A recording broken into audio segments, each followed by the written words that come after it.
Hey everybody, it's Safi and Marco Dish Out on Movies, the only movie review show on YouTube to review movies in terms of food. And it's just Marco here to talk about Pvt Chat. No, I guess you pronounce it private chat in English, but, it's spelled Pvt, Pvt Chat. Kind of sounds like pervert chat, but no, it's private chat, I guess. Pvt Chat, starring the guy who played Gary from Bully, apparently, which I thought that was that was really cool because Bully is one of my favorite video games ever. And so it's cool to see him doing movies, like actual movies instead of video games. I always love that when I see actors who do video games go and cross over and do movies. I'd love to see more of that. In fact, the actors in video games nowadays, they're almost even better than actors in movies, to be quite honest. And then you got Julia Fox, who she did a really good job in Uncut Gems, and of course, a lot of people recognized her from that film. Mostly they talked about her kind of semi-nude scene, but there were a lot of people like me who also complimented her good acting. And so I was really excited about this movie. Obviously I was excited to see some how would you say it? Never mind. I guess, okay. Well, I'm like a robot today, just malfunctioning. I think that everyone who would see the synopsis, the trailer, they would all expect some colorful scenes. I guess that's how you'd say it. Colorful scenes. Kinda. There's kind of some of that. But let's get started. This movie was bad. And listen, I don't want to be like a jackass or anything, but let me explain something to you. When I watch a movie of any kind, it doesn't matter if it's low budget, high budget, agenda movie, non-agenda movie, my mind is a canvas. It is a blank canvas. The movie paints my mind and paints a picture. And if that picture is bad, and if that picture leaves a negative impression and isn't liked by me, I guess you would say, like I don't like my mind canvas, then that makes me upset. Because this movie, it had two jobs: entertain me and tell a good story. It did not do either. You got this story that's, there's potential there. There's lots of potential in this movie, as there is with any movie. And there's these great concepts because we live in sort of a dystopian society, sort of a wasteland society where men are lonely and they do not have interaction with people. They stay to themselves. They have this low self-esteem. They don't have a girlfriend. And what do? They go online and they interact with these leeches who basically exploit and I wouldn't say steal, but it's sort of like enslave these very gullible and weak men. Of course, I would say that, cam girls are better than Twitch streamer girls. I mean, Twitch streamer girls are disgusting people. I wouldn't even call them people, to be honest. I mean, you got like that one bitch who sells her bath water for $1,000 a cup. You got like these girls who literally go on there. They pretend to play video games because they don't know how to play, obviously. And, they sit there and look pretty, and they get all these pathetic little simps who come on there and say, like, oh my god, you're so perfect. You're such an amazing person, even though I don't know you. And then if they don't give them money, these disgusting leeches on Twitch, they complain. And like, I saw recently, there was one who told, like, her viewers, like, if you can't give me $5 a day, then you're a pathetic loser. And it's like, really? It's like, that's where it's gotten in society. It's really sickening, to be honest. Like, I try to not look at it, but it'll just pop up and I'll see it, and I'll get really upset internally, because, to be honest, I'd much rather have the old-fashioned 1950s type of dating society than the one that we live in now. The one that we live in now, I wouldn't even call a proper society. It's just chaos. It's just, you can be whatever you want to be. You can do whatever you want to do. But in reality, you really can't, because well, I don't want to get into a big philosophical discussion. Sorry. But yeah, that's just my general thoughts about that stuff. I do think that cam girls are better than Twitch streamers, I'll say. But they're still sort of like the lesser of two evils. And this movie is really sort of talking about that. It's talking about this very lonely guy who gambles. He's an online gambler. Shout out to Uncut Gems, which was also about gambling addiction. And he's also addicted to talking to cam girls. In particular, this one named Scarlett, played by Julia Fox. And it's basically his obsession with her, and something happens. I'm not going to say what it is, though, like the trailer does. Because that's another thing. The trailer showed way too much. I mean, the trailer might as well have just told the whole movie. I mean, there really isn't that much to the movie to begin with, but then the trailer makes it so the movie is like, oh wow, I already watched the movie in the trailer. I don't need to watch all this extra footage. They literally just went through the entire movie, basically. And as the movie goes on, it gets more and more boring, because it's clear that it's sort of like a Vertigo ripoff, done poorly. It's too bad, because, again, these are some great concepts. You have this very dark topic that you could explore and make sort of like a Buffalo 66 type of movie, a Vertigo type of movie. I mean, just imagine how good a Vertigo in 2021, but it deals with dating nowadays and cam girls. Like, that sounds epic. It sounds like it could be amazing. And this movie does nothing with these subjects. It stays safe. It plays it safe. It stays in these very cliche story points, and it just is not good. I mean, I wanted to love it. I left myself open to just accept, like, it might be a little sleazy, and it is a little sleazy, because, I mean, here's another thing I'll complain about. They show the main guy's full dick, and then they don't even show Julia's full body. And I found that to be very disappointing, to be quite honest. I thought that was kind of like a scam, because, again, they showed most of her scenes in the trailers in terms of, like, that type of stuff.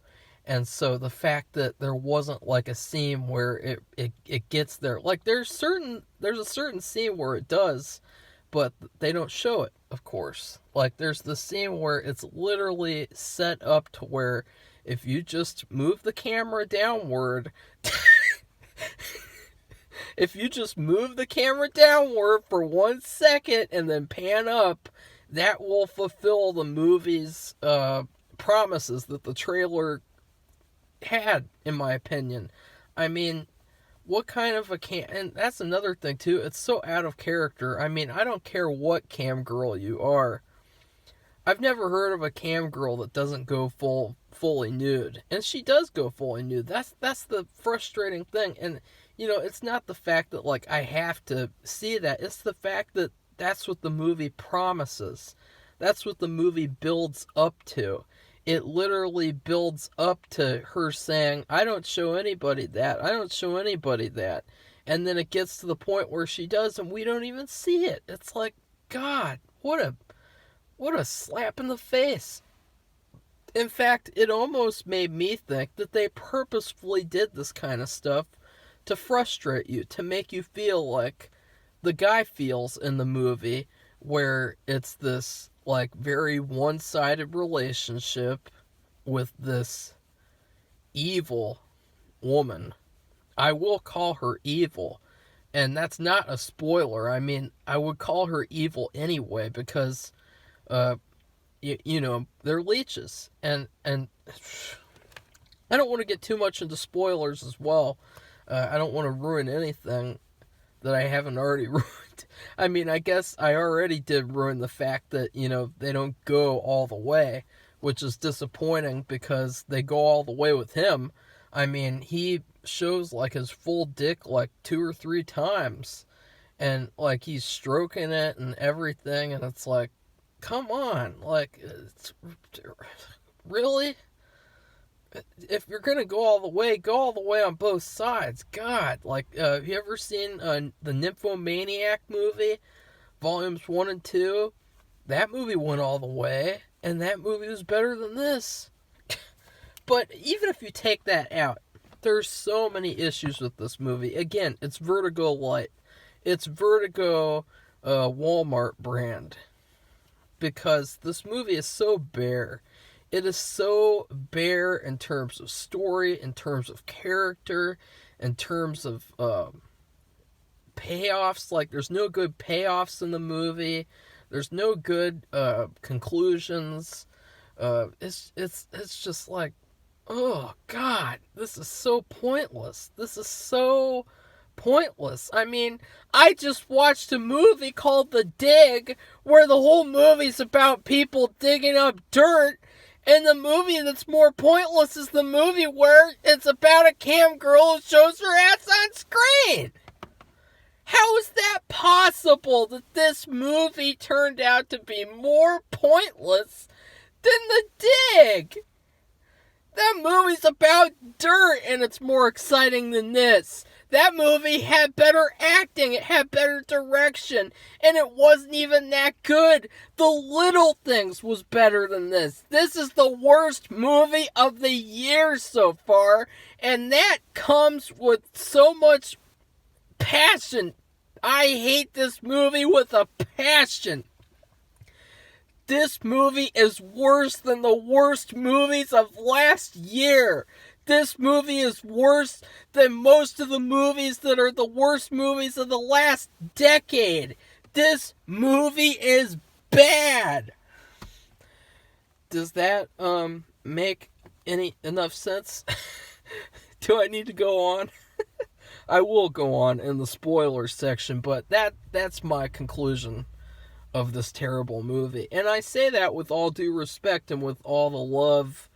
And this is just coming from a place of passion where I saw what could have been a great movie with its premise, and then I watched the actual movie, and it was like watching a nightmare unfold on screen.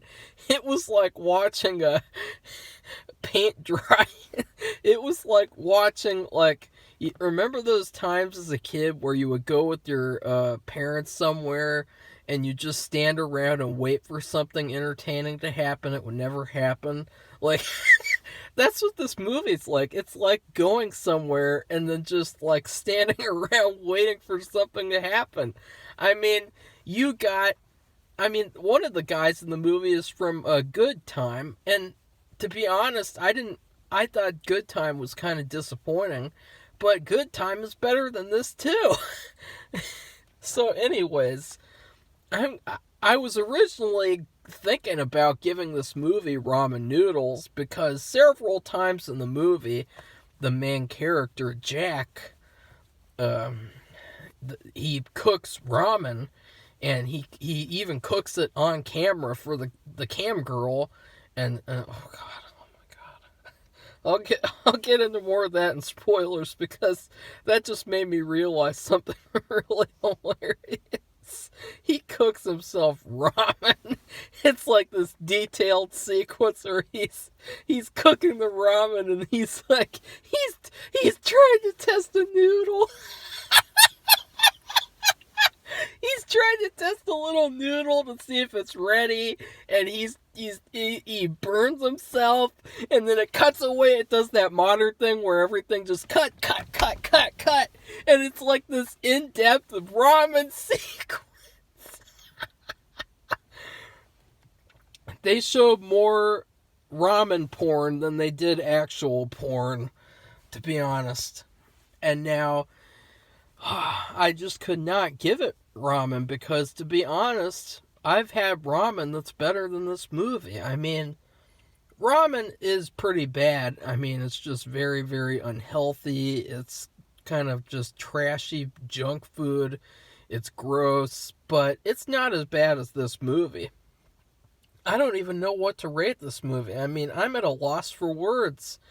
I thought that, The Dig was boring. I gave The Dig like a peanut butter sandwich or something. Like, oh, I'll take a sexy, nice peanut butter sandwich over this shitty movie. God, what should I rate this movie? I don't even know. Like, what should I rate it? Like, something to do with sexual things? Like, what do I rate this movie? This terrible movie? I have no idea. I don't even know what I would rate this movie. Because I was expecting, maybe it would be good. It's an original movie. It's got these great talented people in it. No, apparently not. You know what? I'll rate this movie something I've never even had. Remember Willy Wonka? Remember Willy Wonka and the Chocolate Factory? Remember that cabbage soup they ate?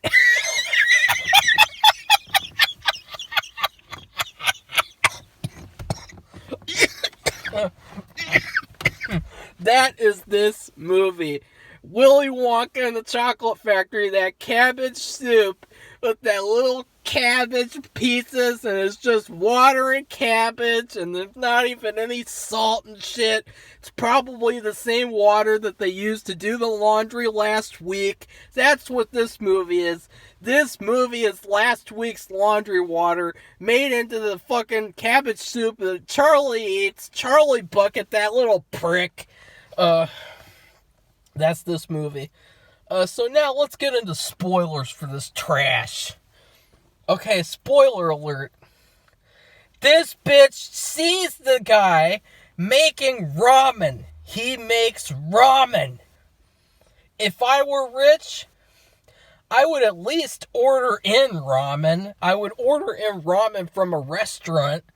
I wouldn't be making a little tiny package of ramen you get from Kroger. And she sees that, and then she wonders whether he's rich or not. I mean, oh my God. Because, spoiler alert, this guy, Jack, he calls himself Black Jack. Ha ha ha. I call him, I'm not going to say what I call him. Jerk off Jack.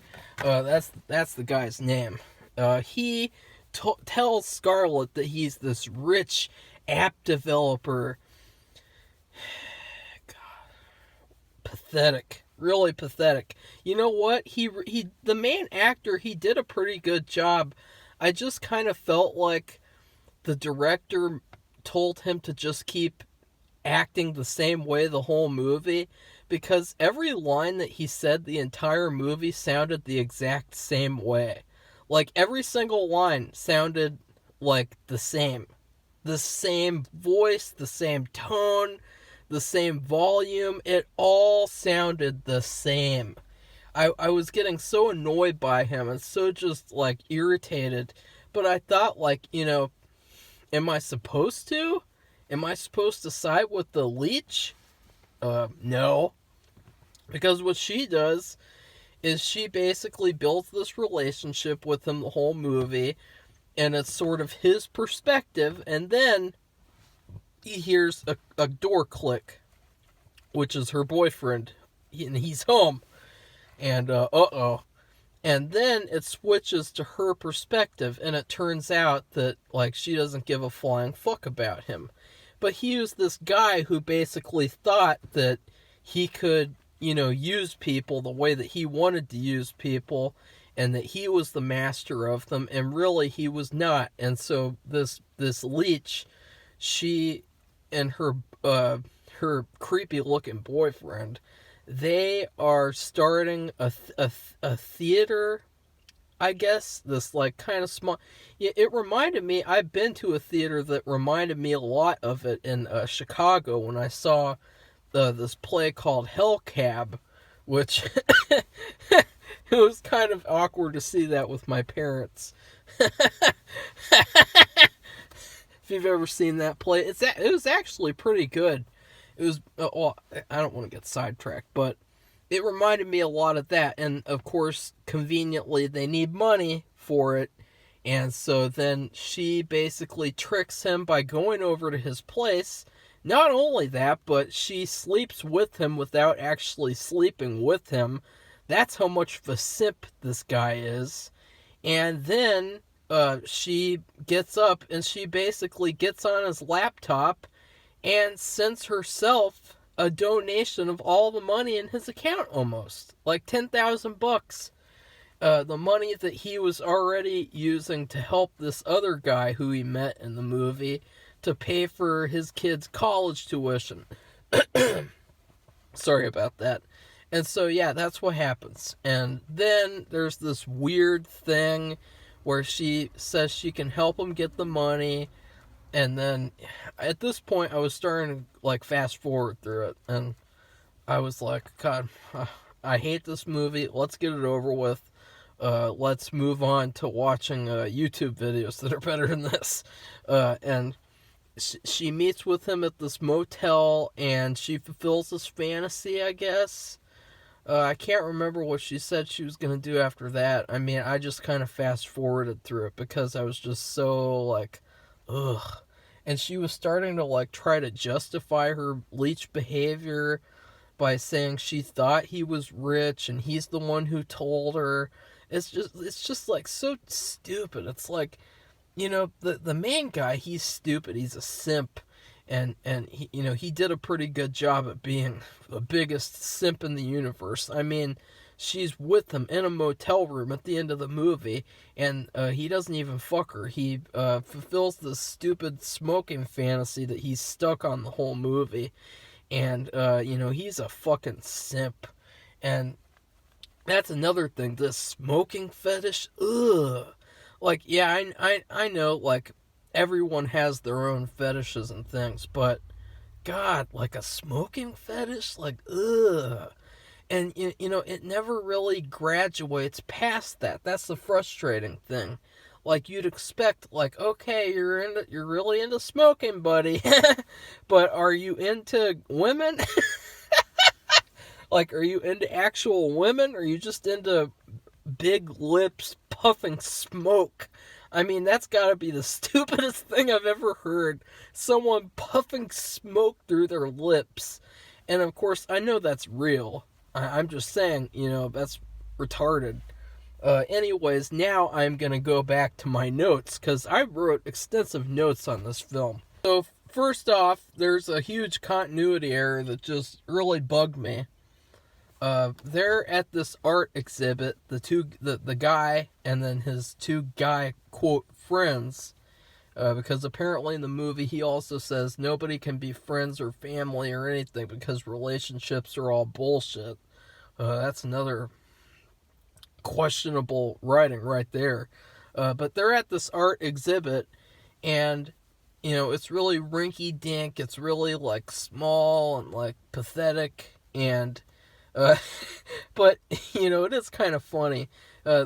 These two guys, they get in a fight. The main guy and then the guy from Good Time. They get in a little scuffle, and there's this exhibit next to them that's basically this circle of bread with something in the middle with bread on it. And they're like, don't touch the art, don't touch the art, and they're scuffling. And well, they scuffled, and one of them actually did kick the bread. And I saw it. And then in the next shot, immediately the bread was back in place. And I thought, wow, really? I mean, this movie is already, it's short. It's like 70-something minutes. It's a small movie. It's bare. It has a bare plot, bare characters, bare everything, except for bare ass. That's the unfortunate part. Not that would have made this movie any better, to be honest. I mean, I still would have said this movie's trash. But that really bugged me. That little continuity error. I thought, like, that's like the one thing you don't let screw up, because they made a point to say, don't fuck up the art. And so, sorry, I don't know what happened there. My throat got dry. But they made a point to saying, don't fuck up the art. And so what is the audience looking at? They're looking at the art. So that pissed me off. And then let's talk about the Vertigo stuff. I mean, obviously, to start off, it's very Vertigo-esque in the way that it's filmed, in terms of all the colors, the bright lights. You have Scarlet, and she's got like this set with this bright red light, which I guess you could say reminds you of Scorsese. And, maybe there's a little After Hours influence in there. After Hours, incredible film. Go watch that instead of Pvt Chat. And then there's, of course, the comparison where you have like a doppelganger, this like woman who looks exactly like her. Is she her? Is she not her? They don't really make it a mystery. They just kind of tell you that it is, in fact, her, which pissed me off, because I was like, that could have been like a creepy plot if it actually was another girl, and if he was like stalking this innocent girl who just like didn't know anything, and like maybe he gets to know her, and but no, of course not. Well, that would have been closer to Vertigo, but still, that's taken straight out of Vertigo. I mean, even to the point where he's following her, like in Vertigo, where he's told, follow my wife around. And, there's that whole boring silent sequence where he follows that guy's wife around. The same thing happens in this movie, following her around. And then he has this girlfriend named, I think, like Madison? Was it? The girl with the glasses. There's this girl with the glasses. She's the one who owned the art exhibit and made it and everything. And he has no interest in her. He just wants to be friends with her. And, she's not good enough. She's got glasses. She's got shorter, perky hair. She's got a perky, petite body type thing. And so, he doesn't like her, but he likes Scarlet, the one with all the curves. And, the mystery. And so, what does that remind you of? Vertigo. And even down to the part where they meet up in real life, just everything in this movie reminded me of Vertigo, but in a bad way. The way that this movie was shot was terrible.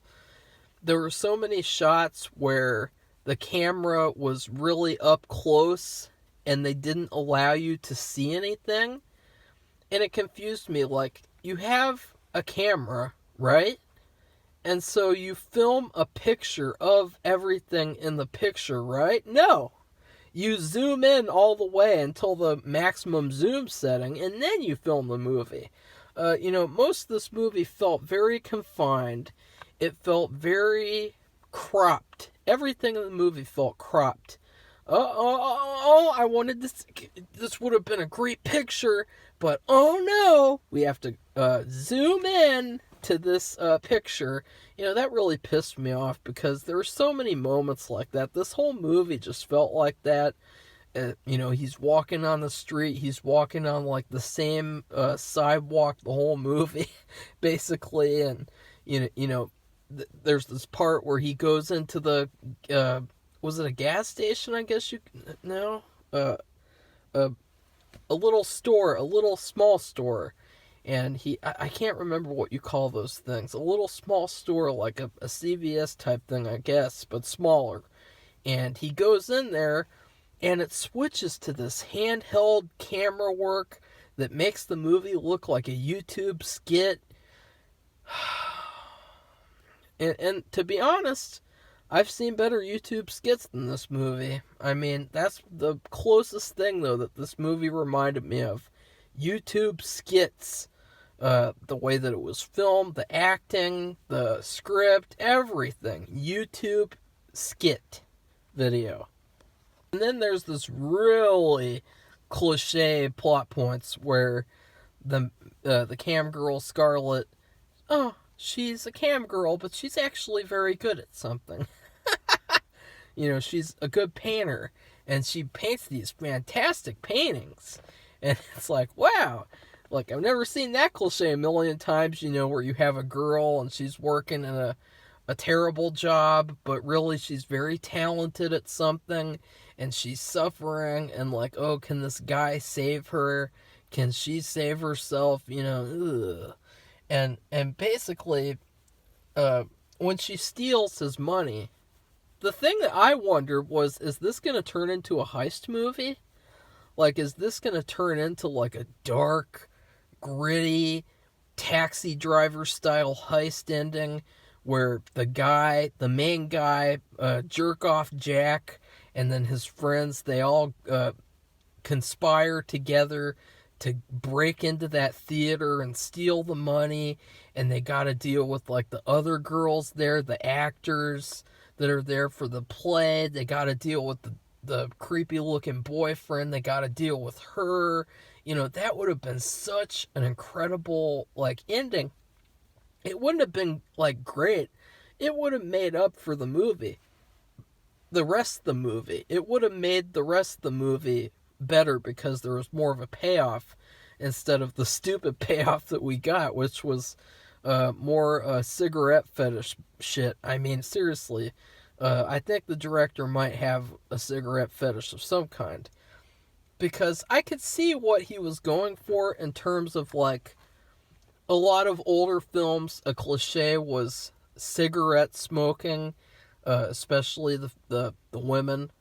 And so I thought, this could be like a creative way for some sort of a smoking theme to be throughout the movie to make it look like an older movie.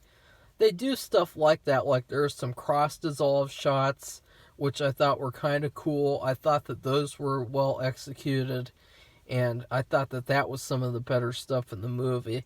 But yeah, overall, what's there to like? What is there to like? The main guy, he did okay. He was the ultimate simp. He stayed the same the whole movie. He never changed. He never grew. Scarlett got worse and worse throughout the movie. I mean, she started off and she's just like a sleazy cam girl, and then as the movie goes on, she gets worse and worse and worse and worse until the very end of the movie where she just gets like completely terrible. And so yeah, I hate this movie. It is definitely the worst movie of 2021 so far, and I wish that I hadn't have even paid for it to rent it. I paid $4 on YouTube, and that just upsets me, the fact that I paid money to watch this terrible film. So yeah, If you like this video, give it a thumbs up, comment, tell me about this shitty movie. What'd you think of this shitty movie? Were you in this shitty movie? If you were, don't take it personally. I'm not saying... I mean, the acting in this movie wasn't bad enough to where I would say, like, you know, to any of the actors that they suck and they should never act again, like with certain actors in Fargo Season 4. But the movie is just bad. And, you know, it wasn't the actors' faults. They did the best they could with this terrible script, and probably the bad direction in terms of, yeah. And so, yeah, goodbye, everybody. See you soon for hopefully a good movie. Bye!